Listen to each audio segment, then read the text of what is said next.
Chris, I am so mad because I don't see royalty. You told Why? me when you would come out here, you would bring my niece, and she's not here. You know what? I couldn't fly her though because it was. I didn't want her to get sick.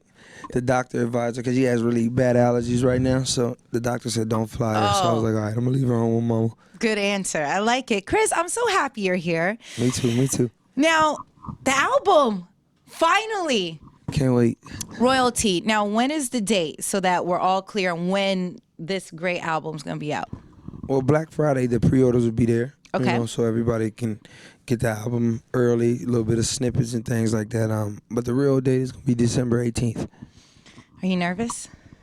I think I am. You know, I think every album and every time I put a new song out, I'm nervous because it's like a new start. It's like trying to prove myself again that I can make good music. What do you have to prove? That I can consistently make great music. You know? You have for how many years now? We're tired of you. You make it hard for other singers and rappers and everybody else out there. Let's be honest. But you know, I give other people and other rappers inspiration. Is that what we call it nowadays? If they have a goal to set, even if it's a goal to outbeat me on the radio, yeah. See, I'm helping everyone as a cause. You bring out the best of everyone. Yeah. I hate you. Okay, so Royalty, this album, I'm really curious about it because one, we've just seen you grow so much. But now you're a dad, you know what I mean? So I'm always torn because I love the music, you know, Back to Sleep, and you hear these other records out that you've done. And then it's like, but you have a daughter now. Yep. Does it mess with you at all when you want to say maybe something really sexual on a record and you're like, you know what, damn it, man, I'm a dad now. I got to cool out a little. Like, do you ever have to censor yourself?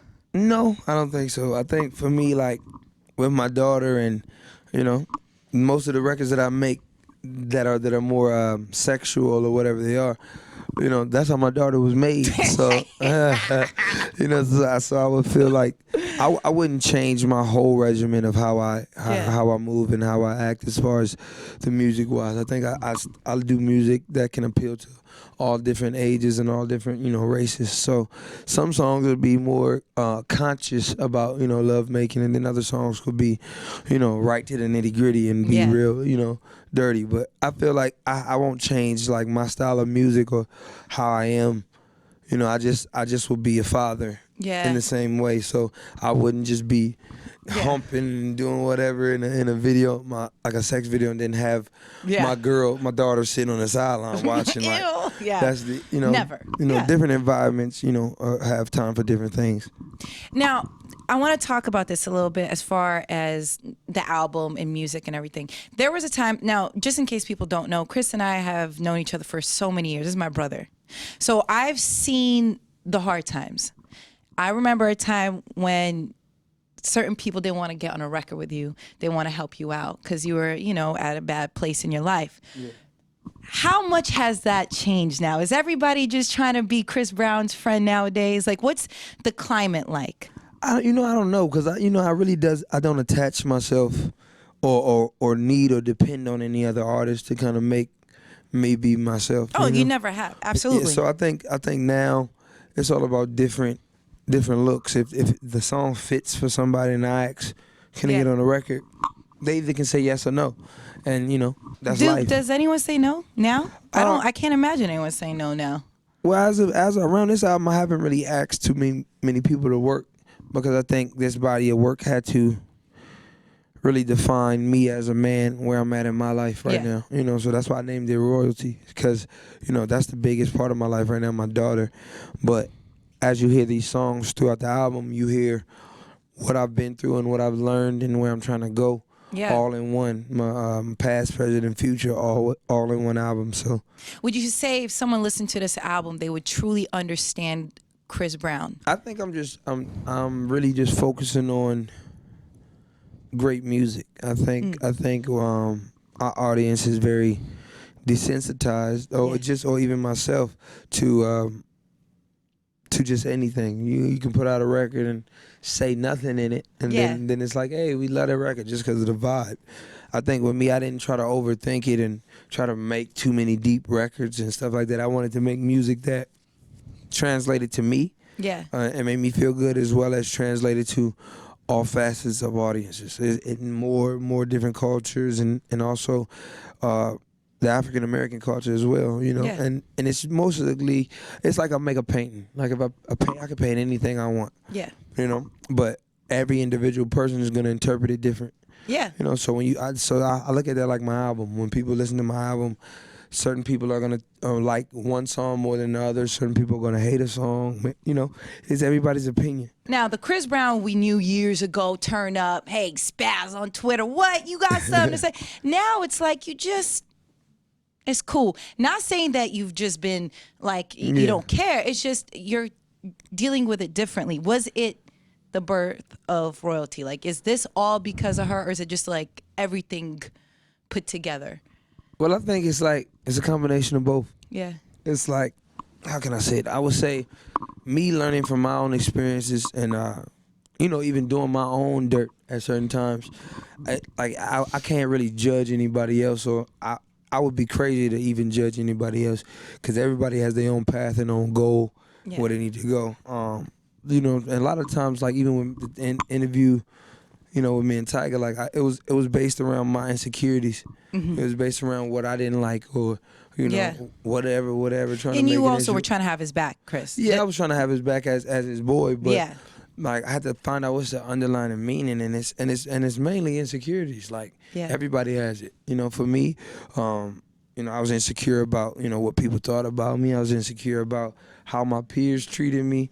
But I just kind of had to find a sense of calm, and just really look at my life and say, hey man, none of that matters. Yeah.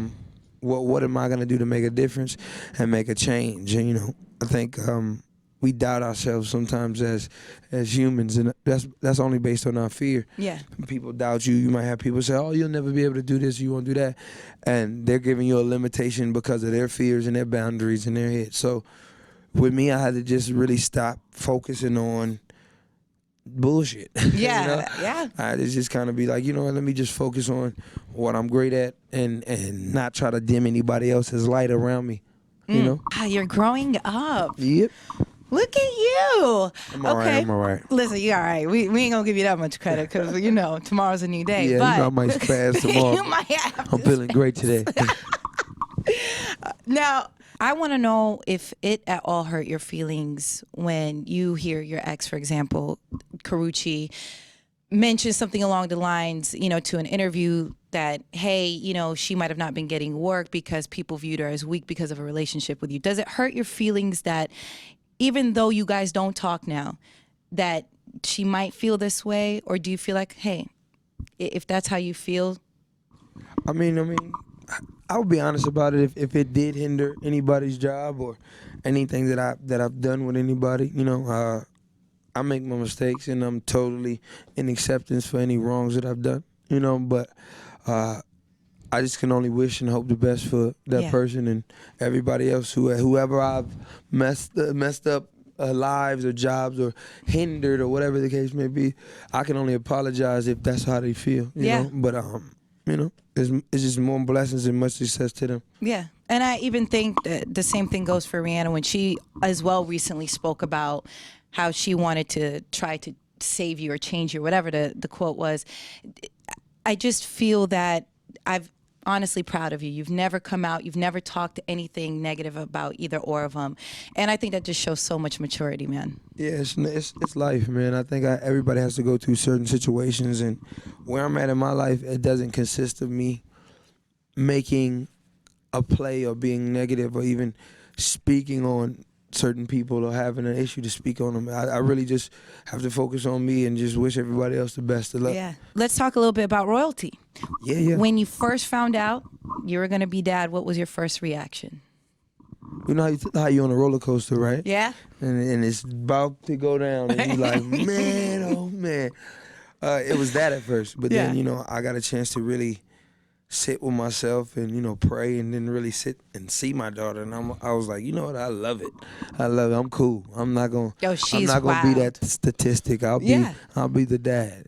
Yeah, and listen, I thought you were hyper. Yeah. Oh, because you're high maintenance. Look, let's be she has honest. me beaten by a million. mile. Yeah. God, this is good karma on you. Man. You probably drove your mom crazy. You know what it is? But Yeah. my mom, like me and my mom used to clash a lot. Cause like, oh, what are you doing, Chris? What is that? I have no problems anymore because she, like my daughter totally takes that full role of hyper baby running around the house. So even me chasing her, like, where is she? And then she, you'll see her yelling, ah, and then you see her, she says, hi. Yeah. Like, what do you mean, hi? You just screaming. Like, but it's funny. It's just amazing to just see an extension of myself growing up, and I'm being able to show her happiness and love, Yeah. Now, when the whole situation with Royalty's mom and there was all these back and forth, really that wasn't a big issue, as far as dealing with custody and stuff. I remember talking to you and you just really want to be a dad.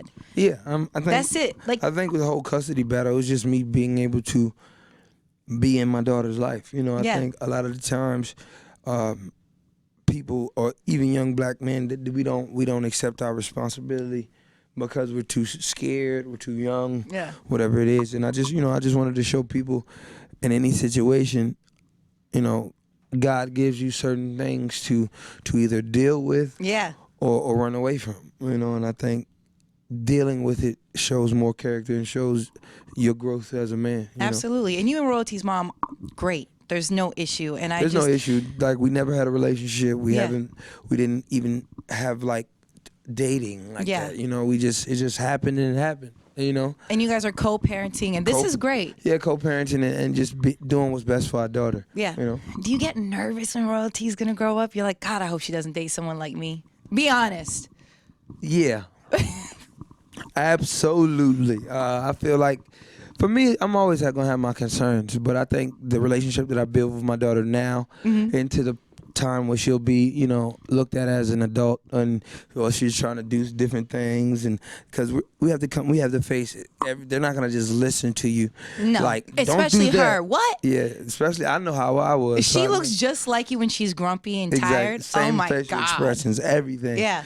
So I just want to just make sure I have the platform of being able to talk to my daughter. So she, instead of her being afraid to tell me she's done something or whatever it is, she can come to me like, Pops, what's going on? This guy won't talk to me, and and then I can give her my input without judging her or her feeling she's scared. Because a lot of kids do that now. They even me like, you're scared to talk to your parents because it's going to be a lecture. Yeah. It's going to be you're in trouble.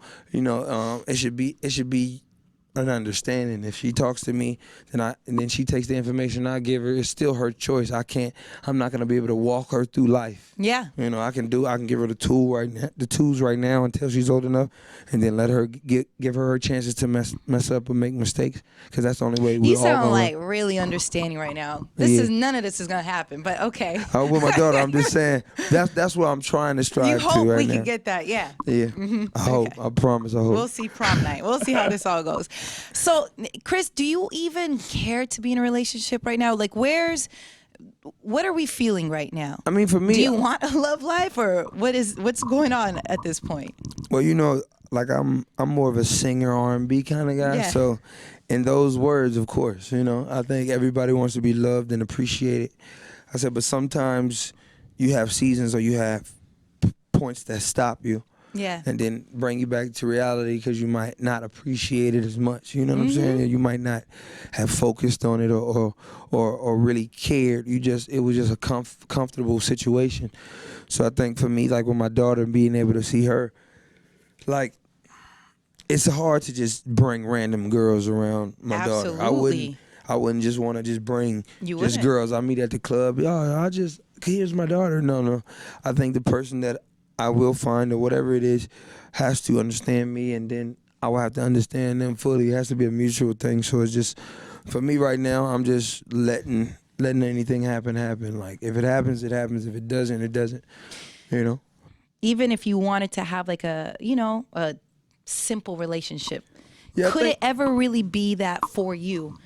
I mean, because you've tried both ways. Yeah, I mean, the sad reality of it is that me going into a relationship, I have to know that the other person on the other side, unless they've known me since I was young, the other person on the other side is coming into the relationship with their own precautions. Like, okay, this is Chris Brown, the Rihanna situation, this Yeah. situation, whatever it is, they're gonna have to kind of see past that, Yeah. and be more understanding of who the person I am now, and that's difficult, you know. And I can't say that oh man, that's messed up. Nah, I mean that's the reality of it. So, it just has to be on an understanding level. You know, both of us have to have a great understanding of what's going on, and knowing that they can't be selfish, no, I can't be Yeah. selfish. You know, it has to be an equal playing field. So if you're not turning up and you're not doing those shenanigans, how are you gonna meet a girl? What do you check DMs, slide in the DM, or what? nah, You're past this. I don't have the luxury of that because you know you might say, hey, what's up to somebody on the DM and they screenshot it,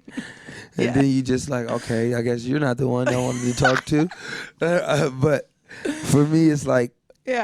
I'm just patient. I think God put certain situations in either to slow you down or prepare you for the next journey. So I Yeah. think now I'm just in limbo right now. I'm just focusing on my daughter and this music, and just let my life take it wherever I'm gonna be at. Are we gonna go on tour?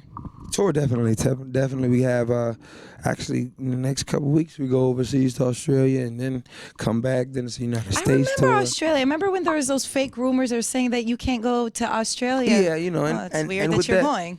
you know, yeah, it's for me. I think the rumors too, even with Australia. I mean, I understand where certain people come from. Like even if they are doing something to slander my name or whatever it is, you know, because they need Clicks. they need awareness of what they're trying to sell or what they're trying to promote, and you know, some people put me as the poster child for domestic violence, and I feel like, I mean, that's cool because of the situation, but there's so many other avenues in a positive way Right. to get that point across, instead of saying ban Chris Brown from coming, because if that's the case, we should ban every artist that went through anything.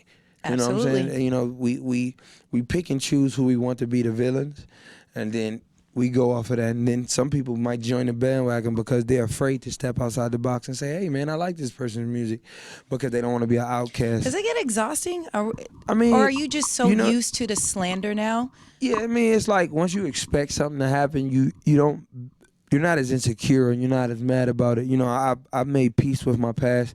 I Yep. made peace with who I am as a person, and I actually like me right now. You know, so I don't have a doubt in my mind of my capabilities or my purpose to be on this earth. You know, Yeah. I think I'm supposed to have that.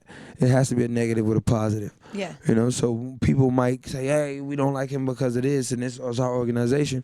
Instead of reaching out to us and saying, hey, man, what if we call Chris and ask when he's out here, can he come Yeah. do something or get back to show that he, you know, Yeah. nobody tries that. But the first thing every human does, even myself, is spew hate. Yep. You know, because they don't understand it, and the hate always has an underlying feeling. It's from sadness. It's from being lonely, not feeling appreciated, or not liking it, and and that's all wrapped around love, because they're either not getting it or they are getting it. So, if love is the key to everything, and I'm not trying to sound like Gandhi, No, listen. but Love that's is what the it key. Yeah. Is this what we're gonna hear on Royalty? Yeah, you hear everything. I think emotions. Even like the last time I was here, you know, I was, Yeah. you know, and I think I'm not gonna be perfect. I'm not gonna be like this tomorrow. Yeah. You know, I might feel a different way tomorrow, but it's just our emotions. We're supposed to feel that energy, emotion. You know, so we're supposed to feel it and learn what to deal with it. Let it go. Feel another emotion. All those emotions are supposed to be held. It's just what you do and how you act on them, those emotions that'll kind of shape the course of whatever you're doing. Yeah. Now, Royalty, the album, which is going to be out December 18th, pre-order it Friday. Yeah, Black Friday. Okay. Now, you posted a snippet on Instagram. Yeah. Something along the lyrics like, I remember when we used to be in love. Now you Hollywood trying to get your name up. When I look, you all I see is a stranger. People were trying to say you're dissing Karuchi. I don't see how this is even a diss at all. Yeah. Because you would never diss someone you've been involved with. Like, Yeah, nah.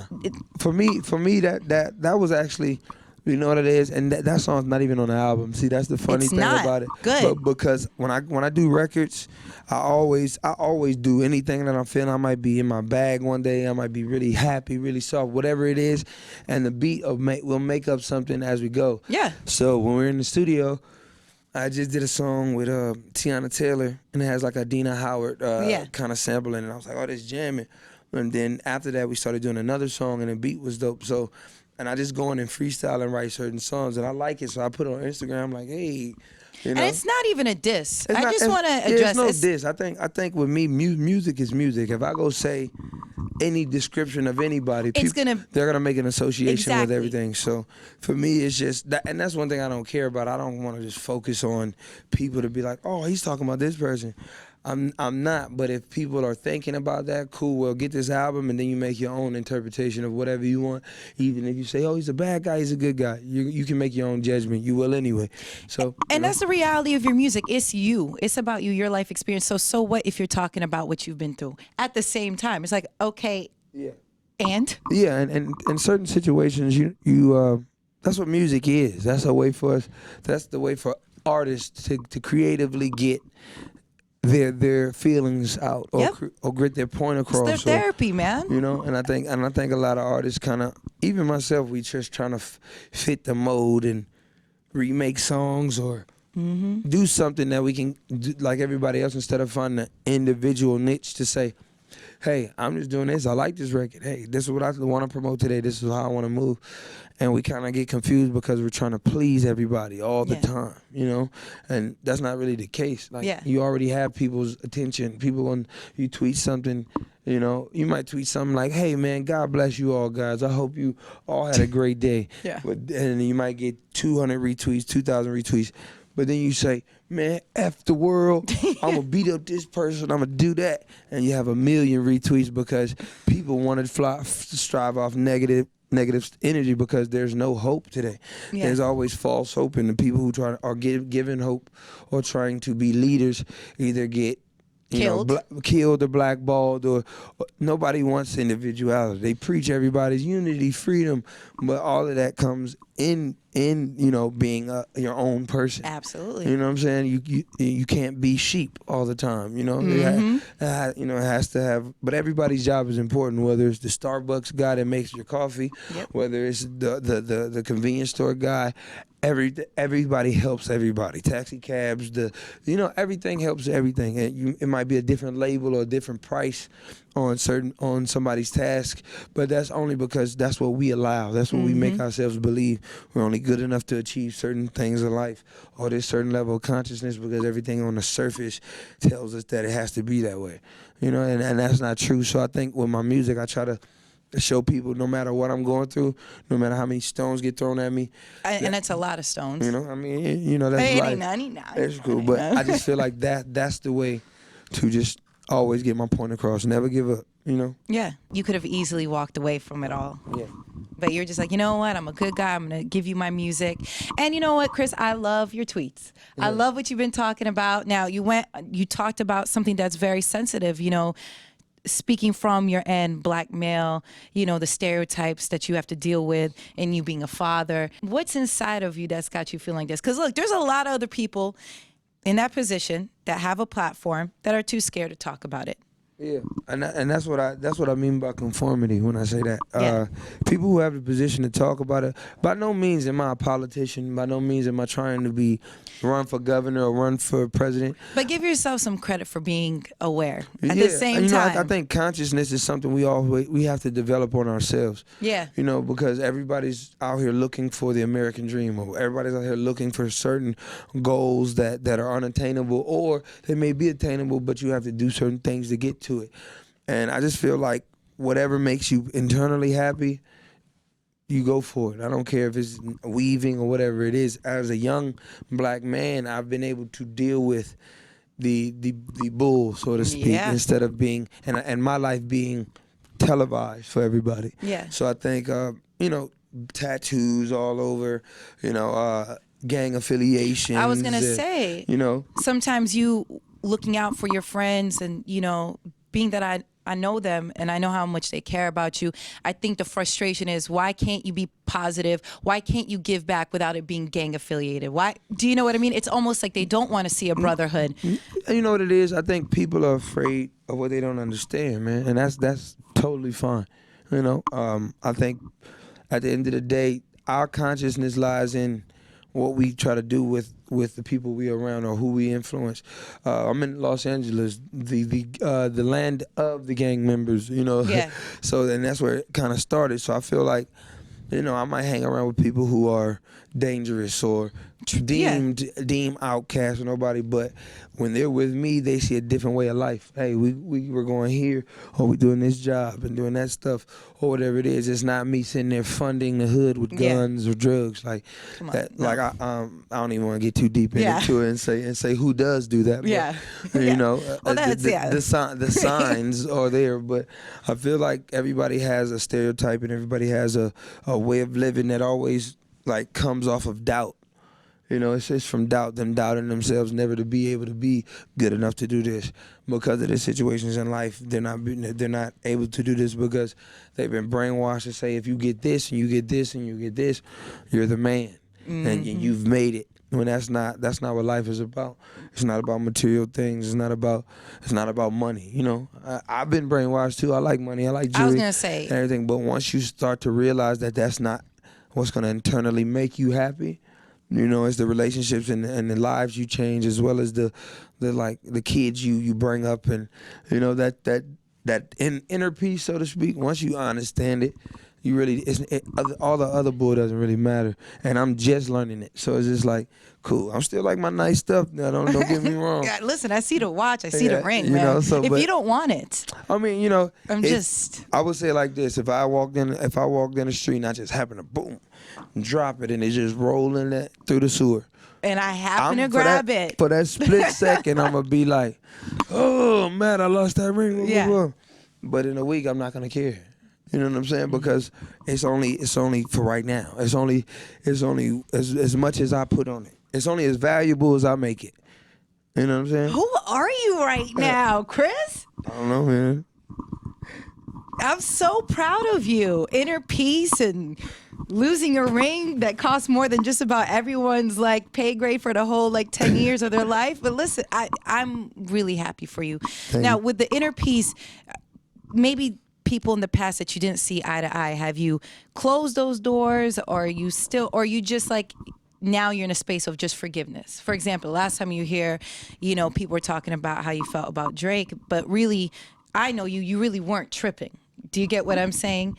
I mean, for me, I think when people, try to put other people against each other, or, at one point I was mad, I was insecure. You have to just realize everybody's life and their choices. I think, I don't know what other people's motives are, but I know a lot of where it can come from. Yeah. You could like somebody else, you could hate somebody, but it's only because you might be afraid. Not, you know what I'm saying? Not saying you're afraid of that person, but afraid of solidifying who you are and what you have to do. So I think people get like they lose focus of why they're really upset with a situation when it shouldn't be that. And other people could be, even in my situation, people are envious of me, just like I could be envious of somebody else. Absolutely. So I think how life is kind of growth to me is. Yeah. I think it's more me kind of like trying to understand what makes me so mad about that situation, and then when you understand that you have no control of anybody else's situation, or whether you do something horrible, do something positive, you just have to stay with yourself and be true to yourself. God, You don't necessarily have to like somebody, but the respect factor is cool. That's if it doesn't hinder my lifestyle, or it's not stopping my daughter from eating, if it's not doing something negative, like I can make a choice not to even bother or mess with anybody. Like, it's just cool. Just let everybody be who they are. I cannot wait for it. Royalty, the album, you've grown so much. I can't wait to hear it on the record. Do you know what I mean? I want to hear the album. I want to hear the growth. Like I told you, I want to cry. I want to smile. I want to be happy. And now that you have Royalty, your daughter, my ovaries still hurt every time I look at her because she's so cute, Chris. I swear, I can't even deal. I don't even know how she's that cute from you. I know I don't have those genes. I don't understand. She has that covered. December 18th, the official album will drop. Yeah. Now, pre-order is on Friday. Yeah. Pre-order. Black Make Friday. sure everybody go get it. Hopefully, man, this album shows where I'm at in my life right now. The good, the bad, ugly. You get a chance to just listen to music and understand the growth of who I've been since the first album. Yeah. And not to toot my own horn, me personally, I like this album equally as my first album. Like the other albums were great in between, but I Yeah. think that was me trying to find myself, you know. And this is like me knowing who I am, but also just being okay with being where I'm at, Yeah. you know. And Chris, before you go, one last question. What did you think, and you probably felt bad for Aaron Carter when he tweeted, remember one very important thing, Michael passed down the torch to me and everyone went in on him. And do you have any words of encouragement at this point? Well, I feel like people are always gonna say something. People are always gonna have their views on what they just think they deserve. Absolutely. Even myself, I could have done the same thing. I could have been on Instagram saying, "Hey, I'm the next Michael Jackson." What do you mean? I dance, I sing. Yeah. But once you realize that crying out for help, it's like look for me, please look for me. It's not gonna matter because then people are never gonna give you what you want. They're gonna give you what they think you should have. So for me, it's like all I can do is I respect Michael Jackson. I can think there will never be anybody else like him ever. I don't care how good I dance, how good I sing. I was going to say, you feel pressure when people put that on you? No, I feel flattered. I respect that if somebody say, "Oh man, he remind me of Michael Jackson," or he's like that, I'm flattered. But am I arrogant about it? Like, oh, I'm like Michael Jackson. No, I'm more humble by the situation because what he stood for was great. I think he was an amazing artist. He was an amazing role model, good and bad. Learning how to deal with stuff, and also like people have to realize as far as consumers in the world that we get certain people like that in a lifetime with certain things, and I think with his voice, how he spoke volume without even having to really talk, Absolutely. that speaks, beyond everything for Aaron Carter and Yeah. whoever else. I mean, Obviously, it's everyone's great to have inspired an by ambition. Michael. It's great to have an Exactly. ambition and want to be like that, but. People are going to have their own opinions on how they feel. There's a person right now that says, "Hey, I'm the next Chris Brown," and Oh, well, no, we've then, seen them try. So I mean, but it's inspiration. It's how our culture and how us as human beings are. Like we're creatures of habit and we're creatures of like imitating. Like there's one every now and then there's a breakthrough of some new stuff, but over the years we just try to emulate what we've been taught or make it better or recreate it or whatever it is. So, everybody is entitled to their opinion. So if Aaron feels he's the next Michael Jackson, he's the next Michael Jackson in his own world. You know, so that's great. I mean, I'm not gonna diss him like, oh man, No, of come course, on. no. But everybody can have an opinion.